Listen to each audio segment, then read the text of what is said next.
नमस्कार, आदाब, सत श्री अकाल। मैं हूं करण मांगी और आज हम आपको ले चलेंगे एक ऐसी जगह जहां दिन के उजाले में भक्ति की धारा बहती है और रात के अंधेरे में तंत्र की गूढ़ साधना आकार लेती है। ये जगह है पश्चिम बंगाल का तारापीठ। इसे सिर्फ एक मंदिर मत समझिएगा, ये एक सिद्ध पीठ है। सिद्ध पीठ यानी वो स्थान जहां साधना करने से सिद्धियां प्राप्त होती हैं। यहाँ मां तारा की शक्ति जागृत अवस्था में मानी जाती है और इसी शक्ति को साधने के लिए दूर दूर से तांत्रिक और साधक इस महाश्मशान की ओर खींचे चले आते हैं। तारापीठ की धरती पर तंत्र, मंत्र और साधना की वो रहस्यमयी परंपराएं आज भी सांस ले रही हैं, जिन्हें सुनकर अक्सर हमारे रोंगटे खड़ीडिडे हो जाते हैं। आज हम इन्हीं परंपराओं की परतें उधेड़ेंगे, जानेंगे कि आखिर क्या होता है इस महाश्मशान में, क्यों इसे तंत्र साधना का सबसे बड़ा जीअरश माना जाता है और वो कौन सी साधनाएं हैं जो इंसान को अलौकिक शक्तियों का स्वामी बना सकती है। ये सफर थोड़ा अलहदा है, थोड़ा रहस्यमयी है, तो दिल थाम कर बैठिएगा। और हाँ, अगर आपके पास भी कोई ऐसी ही अनसुनी, डरावनी या रहस्यमयी कहानी है तो हमें जरूर भेजिएगा। हमारे चैनल को सब्सक्राइब करना, वीडियो को लाइक करना और अपने दोस्तों के साथ शेयर करना मत भूलिएगा। चलिए अब शुरू करते हैं तारापीठ के रहस्य का ये सफर। तो भैया, सबसे पहले ये समझना जरूरी है कि ये तंत्र आखिर है क्या भला। जब भी हम तंत्र शब्द सुनते हैं तो दिमाग में अक्सर एक डरावनी सी तस्वीर उभरती है। खोपड़ियां, हड्डियां और रात के अंधेरे में कुछ अजीबोगरीब क्रियाएं करते लोग। लेकिन क्या तंत्र सिर्फ इतना ही है? असल में तंत्र शब्द दो अक्षरों से मिलकर बना है, तनु और त्र। तनु का अर्थ है शरीर और त्र का मतलब है रक्षा करना, यानी जो शरीर की रक्षा करे वो तंत्र है। ये एक विज्ञान है, एक ऐसी पद्धति जो ब्रह्मांड की ऊर्जा को अपने शरीर में साधने का रास्ता दिखाती है। ये सिर्फ पूजा पाठ नहीं, बल्कि एक पूरा आध्यात्मिक अनुशासन है। अब सवाल उठता है कि तारापीठ ही क्यों? भारत में तो कई शक्तिपीठ हैं, फिर तारापीठ में ऐसा क्या खास है? किस्सा जुड़ा है देवी सती से। जब भगवान विष्णु ने अपने सुदर्शन चक्र से सती के मृत शरीर के टुकड़े किए तो उनकी आंख की पुतली, जिसे तारा भी कहते हैं, इसी स्थान पर गिरी थी। इसीलिए ये जगह तारापीठ कहलाई। माना जाता है कि यहाँ मां की शक्ति सबसे ज्यादा जागृत और प्रचंड रूप में मौजूद है। तांत्रिकों का मानना है कि इस भूमि पर ऊर्जा का एक ऐसा भंवर है जो साधना को कई गुना ज्यादा शक्तिशाली बना देता है और सिद्धियां जल्दी प्राप्त होती हैं। तंत्र साधना के दो मुख्य मार्ग बताए गए हैं, दक्षिणा मार्ग और वाम मार्ग। दक्षिणा मार्ग यानी सात्विक पूजा, जिसमें धूप, दीप, फूल और मंत्रों का इस्तेमाल होता है। ये रास्ता ज्यादातर आम भक्त अपनाते हैं, लेकिन तारापीठ की असली पहचान है इसका वाम मार्ग। वाम मार्ग, जिसे अक्सर लोग गलत समझ लेते हैं, एक बेहद कठिन और गूढ़ रास्ता है। इसमें उन चीजों का इस्तेमाल होता है जिन्हें समाज आमतौर पर अपवित्र मानता है, जैसे मांस, मदिरा और श्मशान की राख। वाममार्गी तांत्रिक मानते हैं कि पवित्र और अपवित्र का भेद सिर्फ मन का वहम है। इसीलिए तारापीठ का महाश्मशान वाममार्गी साधकों के लिए किसी जन्नत से कम नहीं है। कहते हैं कि ये श्मशान कभी ठंडा नहीं पड़ता, यहाँ की चिता की आग कभी बुझती नहीं। दिन रात यहाँ शवों का दाह संस्कार होता रहता है। तांत्रिकों के लिए ये सिर्फ मुर्दे जलाने की जगह नहीं, बल्कि ऊर्जा का एक अनंत स्रोत है। उनका मानना है कि मृत्यु के बाद आत्मा और शरीर के अलग होने से जो ऊर्जा निकलती है, वो साधना के लिए सबसे ज्यादा उपयुक्त होती है। इसी ऊर्जा को साध कर वे अपनी कुंडलिनी शक्ति को जागृत करने का प्रयास करते हैं। इस महाश्मशान में आपको कई तरह के साधक मिल जाएंगे। कुछ अघोरी जो चिता की भस्म अपने शरीर पर मले रहते हैं, तो कुछ कापालिक जो मानव खोपड़ी को पात्र के रूप में इस्तेमाल करते हैं। ये लोग यहाँ सिर्फ कुछ दिनों के लिए नहीं आते, बल्कि सालों साल यहीं रहकर कठोर तपस्या करते हैं। उनकी साधना के तरीके भी आम इंसान की समझ से परे हैं। वे चिता के पास बैठकर मंत्र जपते हैं, अधजले शवों पर बैठकर ध्यान लगाते हैं और ऐसी ऐसी क्रियाएं करते हैं जिन्हें देखकर किसी का भी दिल दहल जाए। इन साधनाओं का मकसद सिर्फ एक होता है, शक्ति प्राप्त करना। वो शक्ति जिससे वे प्रकृति के नियमों को भी चुनौती दे सकें, भविष्य देख सकें और किसी के भी जीवन को प्रभावित कर सकें। तारापीठ में तंत्र साधना की कई गूढ़ विधियां प्रचलित हैं। इनमें मंत्र जप, यंत्र निर्माण, अग्नि क्रियाएं यानी हवन और यज्ञ, समाधि और गहन ध्यान शामिल हैं। हर विधि का अपना एक विधान है, अपना एक अनुशासन है। जरा सी भी चूक साधक के लिए जानलेवा साबित हो सकती है। यंत्र यानी ज्यामितीय आकृतियां तंत्र साधना का एक अहम हिस्सा है। तांत्रिक मानते हैं कि हर देवी देवता का अपना एक विशेष यंत्र होता है जो उस देवता की ऊर्जा का प्रतीक है।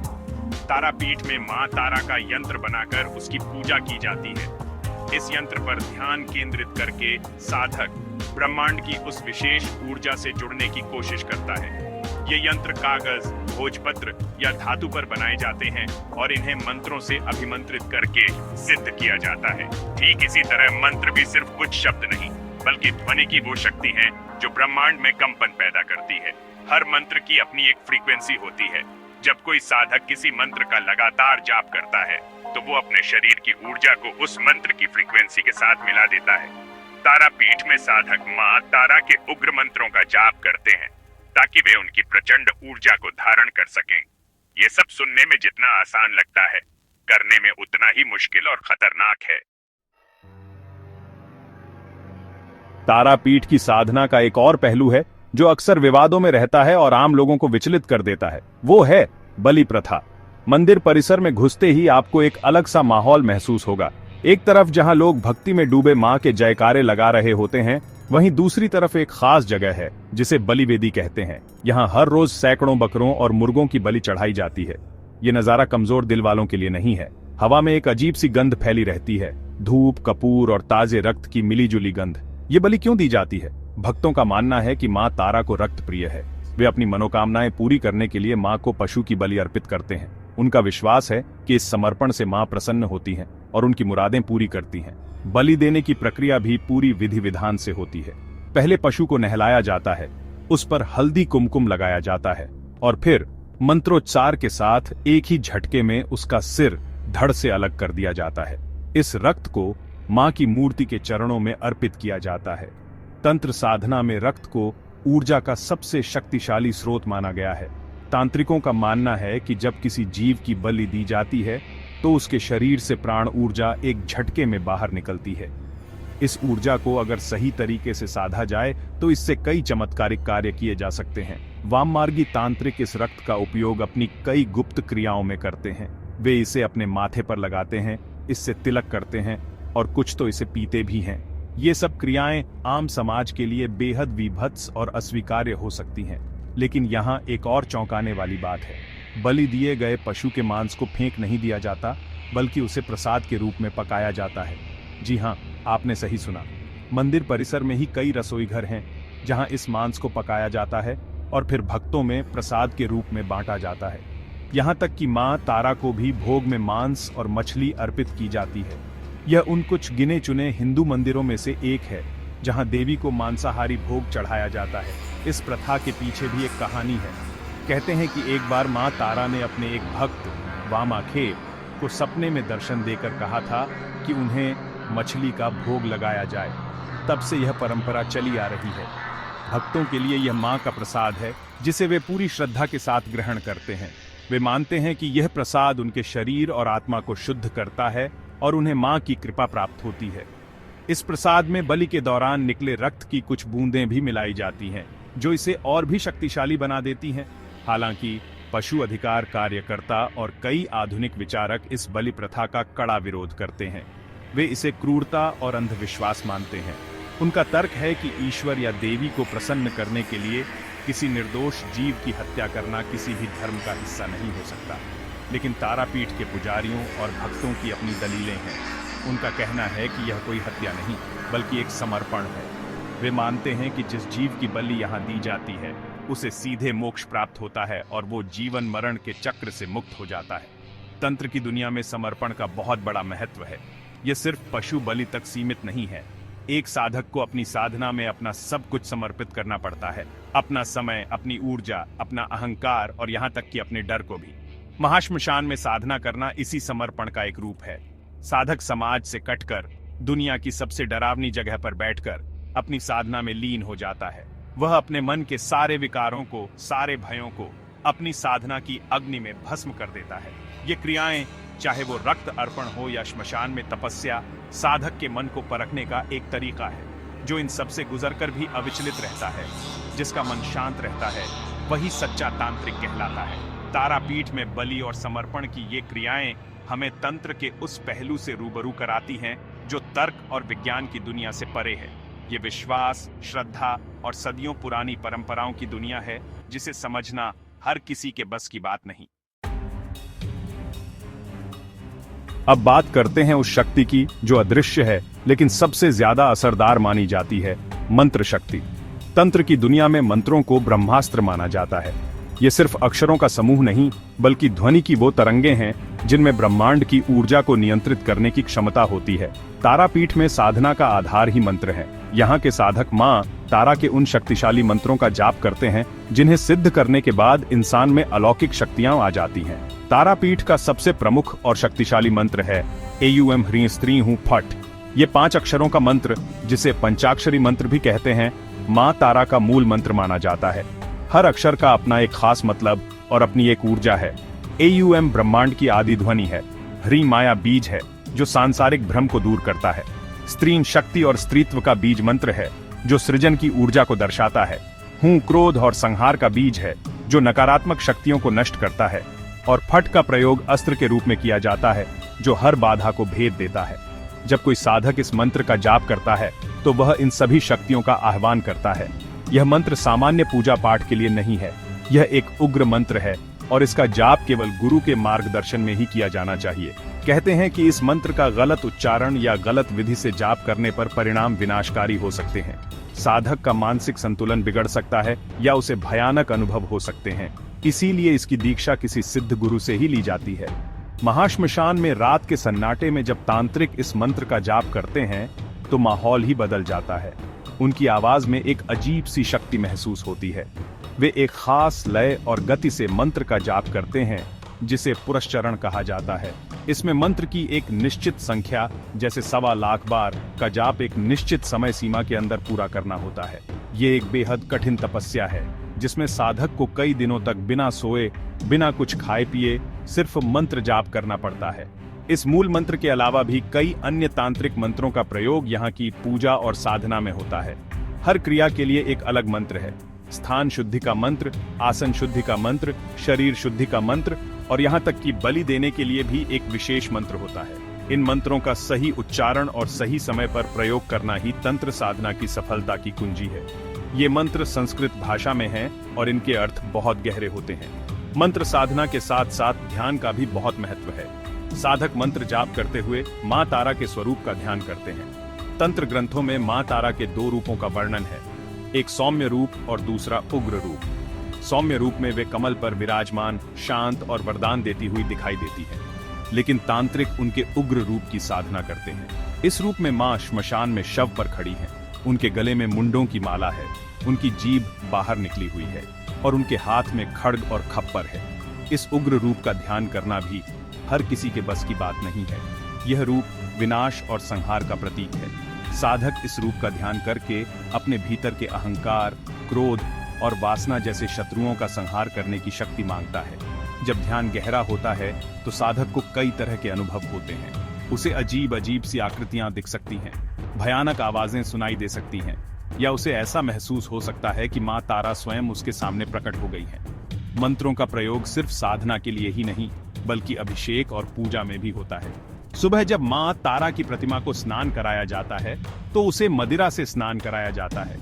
इस दौरान भी विशेष मंत्रों का उच्चारण किया जाता है। माना जाता है कि इन मंत्रों के प्रभाव से साधारण मद। तंत्र साधना कोई हवा हवाई चीज नहीं है बल्कि इसकी एक पूरी वैज्ञानिक प्रक्रिया है, एक तयशुदा पद्धति है। जैसे किसी केमिकल रिएक्शन के लिए सही सामग्री और सही प्रक्रिया का पालन करना जरूरी है, वैसे ही तंत्र साधना में सिद्धि पाने के लिए हर कदम पूरी सावधानी और सटीकता से उठाना पड़ता है। जरा सी भी चूक पूरी मेहनत पर पानी फेर सकती है और कभी कभी तो साधक के लिए जानलेवा भी साबित हो सकती है। आइए समझते हैं कि तारापीठ में साधना की यह जटिल प्रक्रिया होती कैसे है। सबसे पहला कदम है स्थल शुद्धि। साधक जिस स्थान पर बैठकर साधना करने वाला है उसे पहले पवित्र किया जाता है, खासकर महाश्मशान जैसी जगह पर जहां हजारों तरह की सकारात्मक और नकारात्मक ऊर्जाएं घूमती रहती हैं। यह कदम बहुत जरूरी है।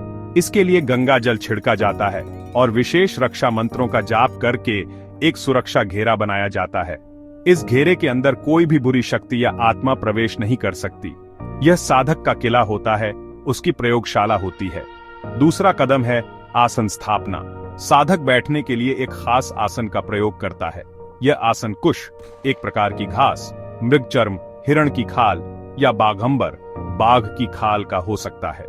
हर आसन का अपना एक अलग महत्व और प्रभाव होता है। जैसे कुश का आसन ऊर्जा को शरीर से जमीन में जाने से रोकता है। आसन को भी मंत्रों से अभिमंत्रित करके स्थापित किया जाता है ताकि साधना के दौरान साधक का शरीर स्थिर और आरामदायक स्थिति में रहे। इसके बाद आती है आंतरिक और बाह्य शुद्धि। बाह्य शुद्धि का मतलब है स्नान करके शरीर को साफ करना, लेकिन इससे ज्यादा जरूरी है आंतरिक शुद्धि, यानी मन को साफ करना। इसके लिए प्राणायाम और कुछ विशेष यौगिक क्रियाएं की जाती हैं, जिन्हें भूत शुद्धि कहते हैं। इसका मकसद शरीर और मन में मौजूद पंच तत्वों पृथ्वी, जल, अग्नि, वायु, आकाश को शुद्ध और संतुलित करना है। जब तक मन शांत और एकाग्र न हो, तब तक मंत्र जाप या ध्यान का कोई असर नहीं होता। अब शुरू होती है मुख्य साधना, यानी मूल मंत्र का जाप। साधक अपने गुरु द्वारा दिए गए मां तारा के मंत्र का जाप शुरू करता है। जाप के लिए रुद्राक्ष या हकीक की माला का प्रयोग किया जाता है। जाप करते समय साधक का पूरा ध्यान मंत्र के उच्चारण और उसकी ध्वनि पर होना चाहिए। मन में कोई और विचार नहीं आना चाहिए। शुरुआत में यह बहुत मुश्किल होता है, मन बार बार भटकता है, लेकिन लगातार अभ्यास से मन को साधा जा सकता है। जाप के साथ साथ चलता है ध्यान। साधक अपनी आंखों को बंद करके या अर्ध निमीलित रखकर मां तारा के उस स्वरूप का ध्यान करता है जिसकी वह पूजा कर रहा है। वह कल्पना करता है कि मां की शक्ति और ऊर्जा उसके शरीर में प्रवेश कर रही है और उसकी कुंडलिनी शक्ति को जागृत कर रही है। यह प्रक्रिया चेतना को एक अलग ही स्तर पर ले जाती है, जहां साधक को समय और स्थान का बोध नहीं रहता। वह अपनी साधना में पूरी तरह से डूब जाता है। साधना का अंतिम और सबसे महत्वपूर्ण चरण है शक्ति प्रविष्टि। जब साधक को यह महसूस होने लगता है कि उसने मंत्र को सिद्ध कर लिया है और उसकी ऊर्जा को धारण करने के योग्य हो गया है, तब वह उस ऊर्जा को किसी मूर्ति या यंत्र में प्रविष्ट कराता है, यानी स्थापित करता है। इसके लिए एक विशेष अनुष्ठान किया जाता है जिसे प्राण प्रतिष्ठा कहते हैं। इसके बाद वह मूर्ति या यंत्र एक साधारण वस्तु न रहकर एक जीवंत शक्ति का केंद्र बन जाता है। यह पूरी प्रक्रिया कई दिनों, महीनों या सालों तक चल सकती है। यह साधक की क्षमता, उसके समर्पण और गुरु की कृपा पर निर्भर करता है। इस दौरान साधक को कई तरह की परीक्षाओं से गुजरना पड़ता है। उसे भयानक दृश्य दिख सकते हैं, डरावनी आवाजें सुनाई दे सकती हैं, या अप्सराएं आकर उसका ध्यान भटकाने की कोशिश कर सकती हैं। जो इन सब बाधाओं को पार कर लेता है, वही सिद्धि को प्राप्त करता है। तारापीठ में यह साधना पद्धति आज भी गुरु शिष्य परंपरा के तहत जीवित है। गुरु अपने शिष्य को हर कदम पर मार्गदर्शन देता है, उसकी गलतियों को सुधारता है और उसे खतरों से बचाता है। बिना गुरु के इस रास्ते पर चलना अंधेरे में तलवार चलाने जैसा है, जिसमें खुद के ही घायल होने का खतरा सबसे ज्यादा होता है। यह विधि हमें बताती है कि तंत्र सिर्फ अंधविश्वास नहीं, बल्कि एक गहरा आध्यात्मिक अनुशासन है। अब तक हमने तारापीठ की साधना और उसकी विधियों के बारे में जाना। यह सब सुनने में जितना रोमांचक और चमत्कारी लगता है, उतना ही खतरनाक भी है। तंत्र साधना, खासकर वाम मार्ग की साधना, दोधारी तलवार पर चलने जैसा है। अगर संतुलन बना रहा तो आप पार उतर जाएंगे, लेकिन अगर जरा भी चूके तो नतीजा भयानक हो सकता है। इसीलिए इस रास्ते पर चलने से पहले कुछ सावधानियों को जानना बेहद जरूरी है। सबसे पहली और सबसे बड़ी सावधानी है गुरु। तंत्र साधना के मार्ग पर बिना गुरु के एक कदम भी आगे नहीं बढ़ाना चाहिए। गुरु वो व्यक्ति होता है जो इस रास्ते पर खुद चल चुका है। उसे यहाँ के हर खतरे और हर मोड़ का पता होता है। वो एक टॉर्च की तरह होता है जो अंधेरे रास्ते में आपको रोशनी दिखाता है। एक सच्चा और सिद्ध गुरु ही आपको सही मंत्र, सही विधि और सही समय बता सकता है। वो आपकी ऊर्जा के स्तर को समझकर ही आपको साधना की दीक्षा देता है। बिना गुरु के साधना करने वाले लोग अक्सर भटक जाते हैं। वे या तो पागल हो जाते हैं या फिर किसी बुरी शक्ति के चंगुल में फंस जाते हैं। इंटरनेट या किताबों से पढ़कर तंत्र साधना करना खुदकुशी करने जैसा है। हर व्यक्ति की शारीरिक और मानसिक ऊर्जा अलग होती है और हर किसी के लिए साधना का तरीका भी अलग हो सकता है। यह सिर्फ एक गुरु ही तय कर सकता है। तारापीठ में कई ऐसे किस्से मशहूर हैं जहां लोगों ने बिना गुरु के साधना करने की कोशिश की और उनका हश्र बहुत बुरा हुआ। दूसरा बड़ा खतरा है महाश्मशान का वातावरण। यह जगह सिर्फ मुर्दों को जलाने की जगह नहीं है, बल्कि यहाँ अनगिनत अतृप्त आत्माएं, भूत प्रेत और दूसरी योनियों की शक्तियां विचरण करती रहती हैं। जब कोई साधक यहाँ साधना करने बैठता है तो ये शक्तियां उसकी ओर आकर्षित होती हैं। कुछ उसे डराने की कोशिश करती हैं तो कुछ उसके शरीर पर कब्जा करने की। अगर साधक का मनोबल कमजोर है या उसका सुरक्षा कवच मजबूत नहीं है तो ये शक्तियां उसे भारी नुकसान पहुंचा सकती हैं। साधना के दौरान साधक का मानसिक संतुलन बनाए रखना एक बहुत बड़ी चुनौती है। जब आप लगातार कई दिनों तक जागते हैं, भूखे प्यासे रहते हैं और एक ही मंत्र का जाप करते रहते हैं तो मन पर जबरदस्त दबाव पड़ता है। इस अवस्था में मतिभ्रम होना यानी ऐसी चीजें दिखना या सुनाई देना जो असल में है ही नहीं, एक आम बात है। साधक को सच और भ्रम के बीच का फर्क समझना होता है। अगर वह अपने अनुभवों में बह गया तो उसका मानसिक संतुलन बिगड़ सकता है और वह हमेशा के लिए पागल हो सकता है। एक और महत्वपूर्ण बात है अंधविश्वास से बचाव। तंत्र एक विज्ञान है, लेकिन अज्ञानता के कारण लोगों ने इसे अंधविश्वास का अड्डा बना दिया है। तारापीठ में आपको कई ऐसे ढोंगी तांत्रिक भी मिल जाएंगे जो लोगों की मजबूरी का फायदा उठाते हैं। वे पैसे लेकर किसी का अच्छा या बुरा करने का दावा करते हैं। ऐसे लोगों से हमेशा सावधान रहना चाहिए। सच्चा तांत्रिक कभी अपनी शक्तियों का प्रदर्शन नहीं करता और न ही वो पैसे के लिए काम करता है। उसकी साधना का मकसद आत्मज्ञान और मोक्ष प्राप्त करना होता है, न कि सांसारिक लाभ। तंत्र साधना में वासना और अहंकार ये दो सबसे बड़े शत्रु हैं। सिद्धि प्राप्त होने के बाद साधक में अक्सर अहंकार आ जाता है। वह खुद को ईश्वर समझने लगता है और अपनी शक्तियों का दुरुपयोग करने लगता है। इसी तरह वाममार्ग की कुछ क्रियाओं में यौन ऊर्जा का भी उपयोग होता है। लेकिन अगर साधक का अपनी इंद्रियों पर नियंत्रण नहीं है तो वह वासना के जाल में फंसकर पतित हो सकता है। इन दोनों शत्रुओं पर विजय पाना ही असली सिद्धि है। अंत में यह समझना जरूरी है कि तंत्र साधना हर किसी के लिए नहीं है। इसके लिए अत्यधिक मानसिक और शारीरिक शक्ति, अटूट श्रद्धा और एक मजबूत दिल की जरूरत होती है। यह कोई शॉर्टकट नहीं है, बल्कि त्याग और तपस्या का एक लंबा और कठिन मार्ग है। जो लोग सिर्फ चमत्कार देखने या अपनी छोटी मोटी इच्छाओं को पूरा करने के लिए इस ओर आकर्षित होते हैं, उन्हें निराश ही हाथ लगती है।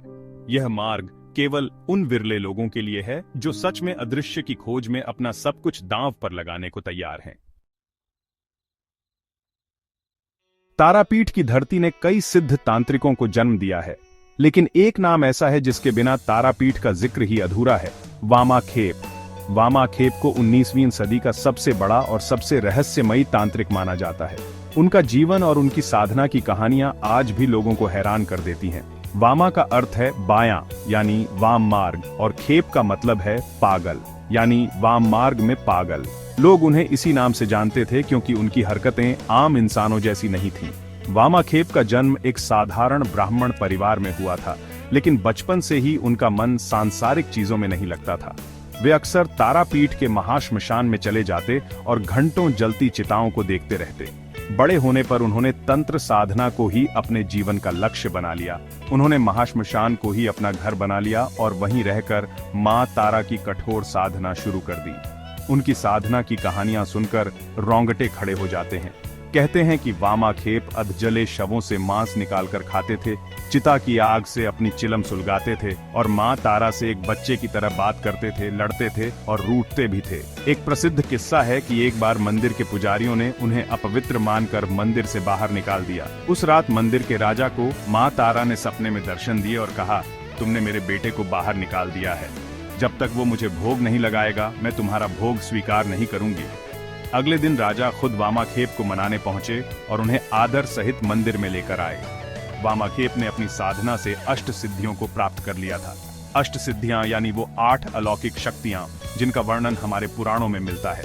ये हैं अणिमा, शरीर को अणु जितना छोटा कर लेना, महिमा, शरीर को पर्वत जितना विशाल कर लेना, गरिमा, शरीर को बहुत भारी बना लेना, लघिमा, शरीर को हवा से भी हल्का बना लेना, प्राप्ति, मनचाही वस्तु को पा लेना, प्राकाम्य, किसी भी इच्छा को पूरा कर लेना, ईशित्व, सब पर शासन करने की क्षमता और वशित्व, सबको अपने वश में कर लेना।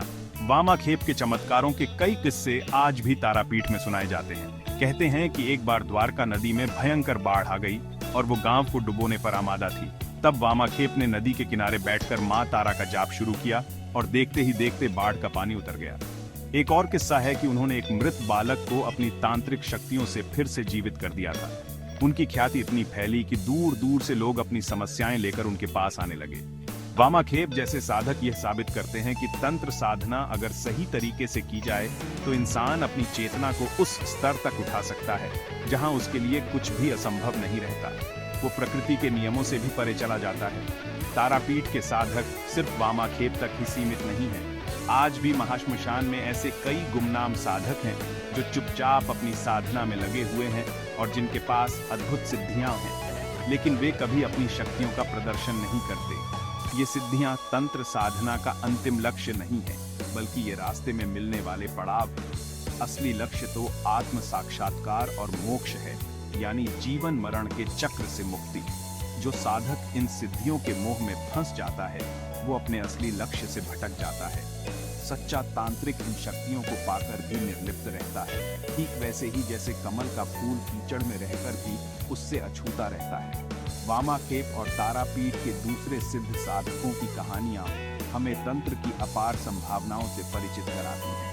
वे हमें बताती हैं कि मानव चेतना के भीतर कितनी रहस्यमयी शक्तियां छिपी हुई हैं, जिन्हें साधना और तपस्या के जरिए जागृत किया जा सकता है। ये कहानियां हमें डराती भी हैं और प्रेरित भी करती हैं, और हमें उस अदृश्य दुनिया पर सोचने को मजबूर करती हैं जो हमारी आंखों के सामने होते हुए भी हमें दिखाई नहीं देती। तो दोस्तों, ये था तारापीठ की रहस्यमयी दुनिया का सफर। हमने देखा कि कैसे इस सिद्धपीठ में तंत्र और मंत्र का समावेश एक ऐसा गहन साधनात्मक अनुभव बनाता है जिसकी तुलना किसी और से नहीं की जा सकती। यहाँ पूजा, रक्त बलि, महाश्मशान में समाधि, आधी रात में गूंजते मंत्र, गहन ध्यान, यंत्रों का निर्माण और गुरु शिष्य की सदियों पुरानी रस्में, ये सब मिलकर एक ऐसी दुनिया बनाते हैं जो हमारी रोजमर्रा की जिंदगी से बहुत अलग है, बहुत परे है। तारापीठ हमें याद दिलाता है कि आस्था और साधना के ऐसे भी रूप मौजूद हैं जिन्हें शायद हम पूरी तरह कभी न समझ पाएं। यह एक ऐसी जगह है जो एक ही समय में भक्त और तांत्रिक दोनों को अपनी ओर खींचती है। यहाँ एक तरफ माँ का वात्सल्य है तो दूसरी तरफ उनका प्रचंड विनाशकारी रूप भी। यह श्रद्धा और भय, प्रकाश और अंधकार, जीवन और मृत्यु का संगम है। यहाँ की हर चीज, चाहे वो जलती हुई चिता हो, बलि का रक्त हो या मंत्रों की ध्वनि, एक ही सत्य की ओर इशारा करती है। शक्ति, वो शक्ति जो इस ब्रह्मांड को चलाती है और जिसे साधने का मार्ग तंत्र दिखाता है। उम्मीद है आपको हमारी ये पेशकश पसंद आई होगी। ये विषय बहुत गहरा और जटिल है और हमने इसकी एक छोटी सी झलक आप तक पहुंचाने की कोशिश की है। अगर आप ऐसी ही रहस्यमयी और अनसुनी कहानियों में दिलचस्पी रखते हैं तो हमारे चैनल को सब्सक्राइब करना न भूलें, इस वीडियो को लाइक करें और अपने दोस्तों के साथ भी शेयर करें। और हाँ, जैसा हमने शुरू में कहा था, अगर आपके पास भी कोई ऐसी ही डरावनी, अलौकिक या रहस्यमयी कहानी है तो उसे लिखकर हमें karanmangi.yt@gmail.com पर जरूर भेजें। क्या पता अगली वीडियो आपकी कहानी पर ही हो। तब तक के लिए मुझे यानी करण मांगी को दीजिए इजाजत।